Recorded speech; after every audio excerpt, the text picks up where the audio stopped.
General एक minute Aishwarya, बहुत धन्यवाद हमको बुलाने के लिए। देखिए, इसमें सबसे बड़ी दो बातें जो मैं सुन रहा हूँ वो हो रही है। एक तो जो आपके पाकिस्तान से पैनलिस्ट आए वो मुझे लगता है काफ़ी इग्नोरेंट हैं या जानबूझ के इग्नोरेंट हैं कि असलियत क्या है। इनको सबको मालूम है।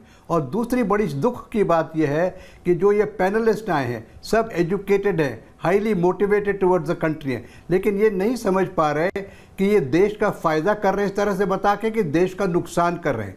आज की तारीख में पूरा विश्व ये जानता है कि Pakistan is the factory of creating terrorist.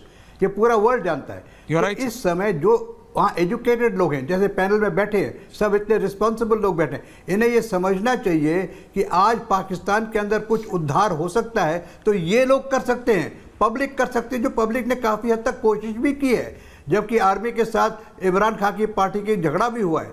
बहरहाल इतने जो एजुकेटेड है इनको कहना पड़ेगा पाकिस्तान के अंदर कि देखिए आप लोग गलत काम कर रहे हैं, आप लोग ड्रग्स बेच के आपको उसको उगा कर और उसके जरिए आप हथियार खरीदते हैं, ये बंद कीजिए। इसलिए जब तक ये आवाम नहीं कहेगा, जब तक ये एजुकेटेड लोग नहीं कहेंगे, तब तक पाकिस्तान का सुधार नहीं हो पाएगा।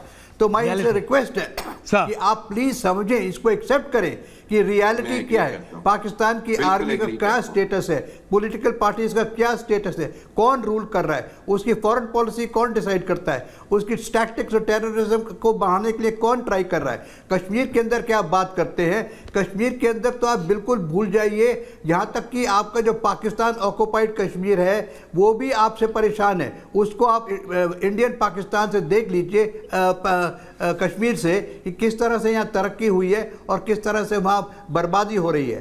तो these are things which are written so big, इतने bold letters in the wall। सब the irony is ये लोग मानते नहीं हैं। आरजू जी आप बताइए, जनरल साहब ने क्या गलत बोला है? Arzoo ji please tell me, your own country। General साहब ने क्या गलत बोला? Arzoo ji tell me this one point जो जनरल शंकर प्रसाद ने गलत बोला। मैं देखें, मैं सबसे पहले जो हमारे पाकिस्तानी दोस्त जिन्होंने ज्वाइन कर रखा है, चाहे वो हामिद खान साहब हो, चाहे वो मेजर जंजुआ हो, मैं उन दोनों से रिक्वेस्ट करूंगी कि मेरे घर के नेक्स्ट 2 मंथ का इलेक्ट्रिसिटी का बिल ये दोनों दे दें मिलकर।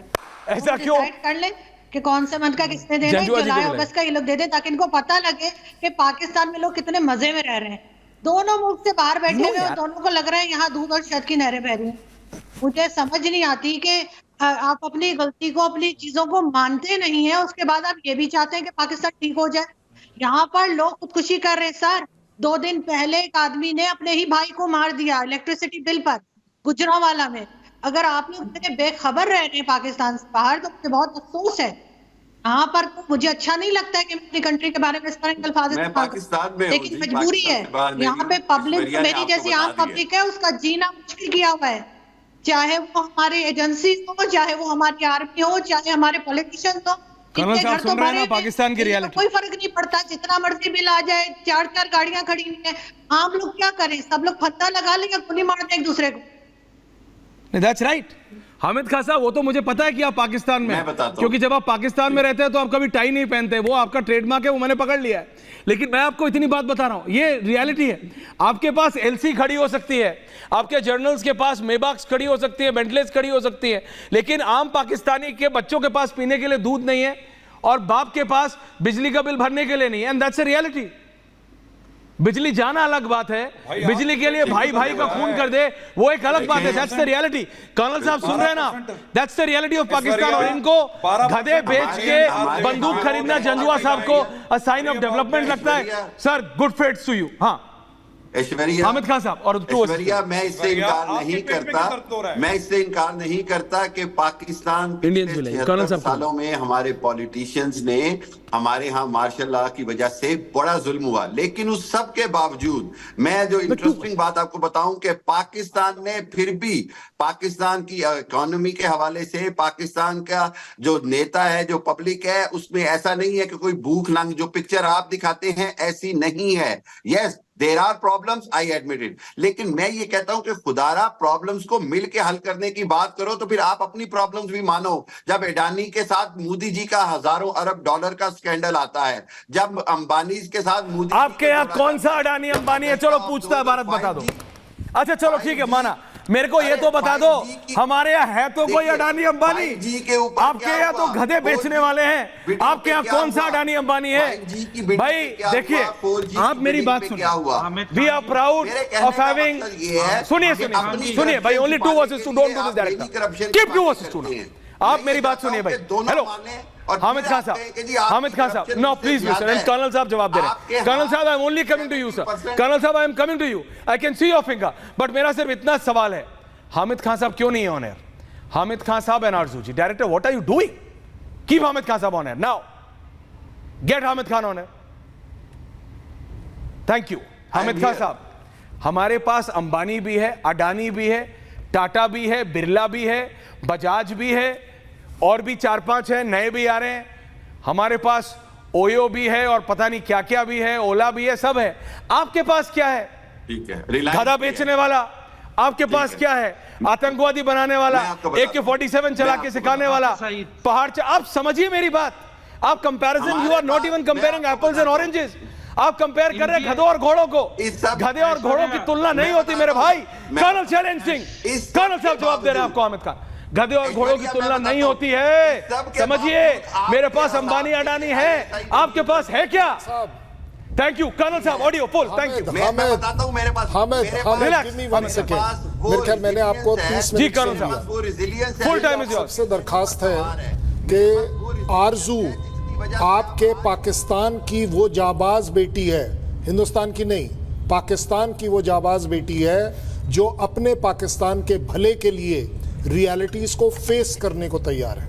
और जब तक आप जैसे लोग रियलिटी फेस नहीं करोगे, आप पाकिस्तान के लिए भला नहीं कर पाओगे।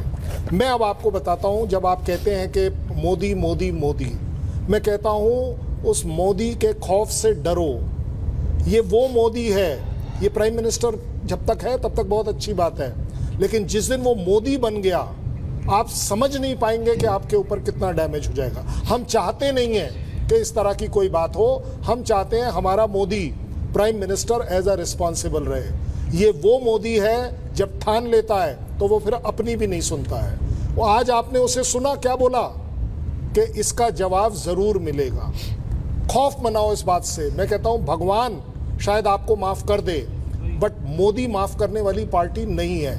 मुझे इस बात का डर है कि कहीं ऐसा ना हो जाए कि वो एक्सट्रीम स्टेप उठ जाए जिसको आप और मेरे जैसे लोगों को रोकना चाहिए। आप लोग अपने आप नहीं, आप आग से खेल रहे हो।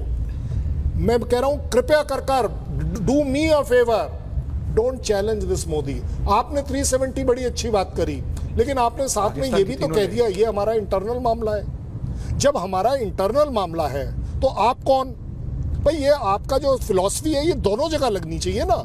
जब आप इंटरनल बोलते हैं, टेररिज्म आपका इंटरनल मामला हो सकता है, लेकिन जब आप उसे पूरी दुनिया में और हमारे कंट्री में स्प्रेड करते हैं, मुझे बताइए कंडेम करने में प्रॉब्लम क्या है? 2 लाइन ही तो बोलने हैं, 10 झूठ बोले गए होंगे। कम से कम एक अच्छा झूठ बोलिए कि हाँ जी हम कंडेम करते हैं, हम टेररिज्म के खिलाफ हैं, हम किसी हालत में टेररिज्म पाकिस्तान की धरती पर टॉलरेट नहीं करेंगे। आपने कहा कि हमारे यहाँ कश्मीरी कर रहे हैं, लड़ाई लड़ रहे हैं, ये कर रहे हैं, वो कर रहे हैं। हमारा इंटरनल मामला है ना आपके हिसाब से भी, तो इंटरनल रहने दीजिए। मुझे आप एक बात बताइए, इन टेररिस्ट से क्या आप परेशान नहीं है? अगर आप परेशान नहीं है तब तो समझ में आता है कि जवाब दीजिए एक-एक करके। कर्नल साहब जरा जवाब ले लेते हैं। गधे की बात कर्नल सुरेंद्र साहब, where is the proud, terrorism problem कोई भी आप हो, व्हाई मैं कांट यू उसके टेक खिलाफ राइट? ठीक है यार, हमने गधे एक्सपोर्ट कर्नल साहब कर दिए, आपका बिजनेस था, चाइना ने ले लिए, क्या प्रॉब्लम? जवाब ले लेते हैं आपके